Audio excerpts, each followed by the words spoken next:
Now, optionally, if you want to write your script, the video introduction script, in a different way, you can use storytelling with characters. For example, let's use photo editing as an example. Mary's wedding went by and she's left with, let's say, 100 images. Now she's struggling to edit those images because she's trying to print them and put it on her wall.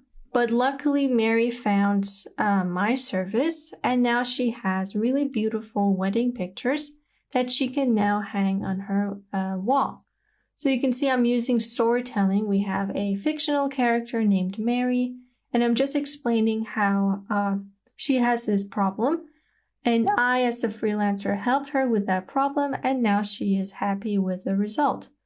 So if you're not sure about how you can write a script that is realistic to what you're doing, you can just use storytelling and maybe avoid talking about your experience if you are a new freelancer.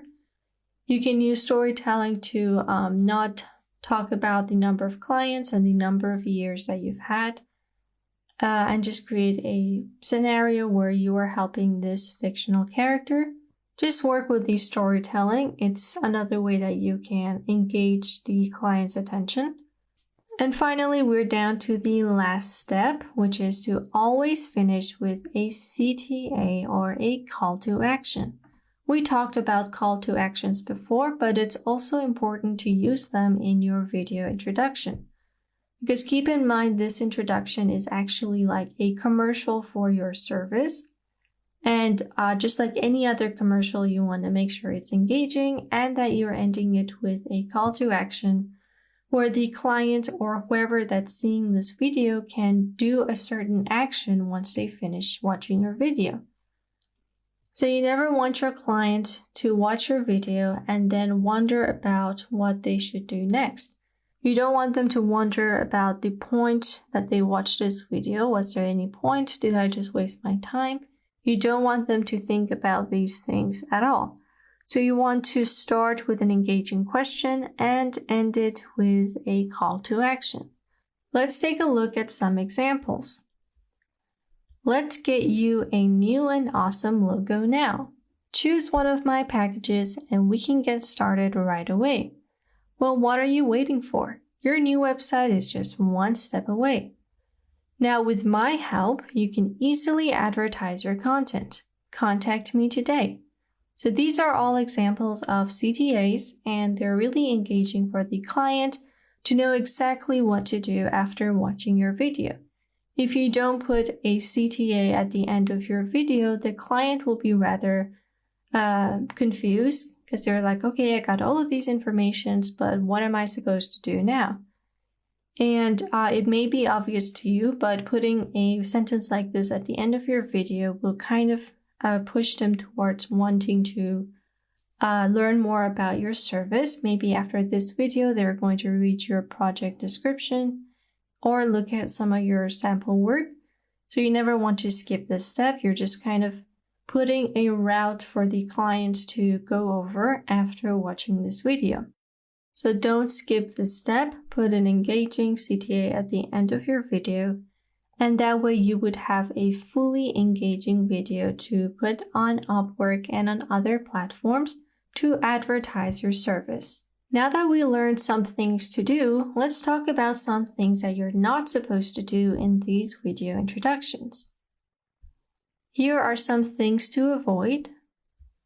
The first one is bulky text. You don't want to put big chunks of text on your video because no one is going to pause and read those things. The client doesn't have a lot of time. They just want to get the right freelancer for the project. So try to avoid bulky text. Number 2 is complicated fonts. You don't want to use something that's hard to read. Stick with easy to read fonts such as this one. You can see right here, this is easy to understand, and I'm not making it difficult for you guys to read. So stay away from cursive fonts and other fonts that have shapes in them. The third thing you want to avoid is technical information. You're not trying to sell the idea of SEO to them, but sell your services to that client. So you're not advertising what photo editing is. You're not trying to convince them to edit their photos because they already chose that and they're just looking for someone to do it. So stay away from technical information. It's just going to confuse the clients and it may cause them to just scroll past you. It's okay to give some information about how it works, how your service works, but you don't want to get into the details because this person most likely does not have that much knowledge of that service, or otherwise they would have done it themselves. So try to keep things simple and not too complicated for the client. The fourth thing is blurry pictures or bad images. If you're using sample work from previous clients or just pictures of yourself, make sure they are high quality and they're new. Try to avoid using blurry pictures and just bad images that could make you look unprofessional. And the fifth item is old footage. Similar to the fourth one, you want to make sure that you're professional and a clean person in what you do. So you want to show good content, sharp images, sharp graphics, and that can just easily make you look more professional. The final item is a low quality audio. Most likely you would have to do a voiceover for your video introduction because like we said, when there's a human touch in your media, it's going to be more engaging for the client. So if you want to make your videos more successful, you would need a voiceover artist. Now, if this is going to be you or someone else, it doesn't matter as long as the audio is high quality and it does not hurt the ear of the clients because they just wouldn't listen to it. So either invest in a good microphone or hire a professional voiceover artist, which you can do on Upwork as well. So those were some things to avoid. With all of these in mind, the chances of the clients being more engaging in your video introduction will be much higher. And this way you can get closer to getting your first project. I hope you guys enjoyed this lesson. I will see you in the next one.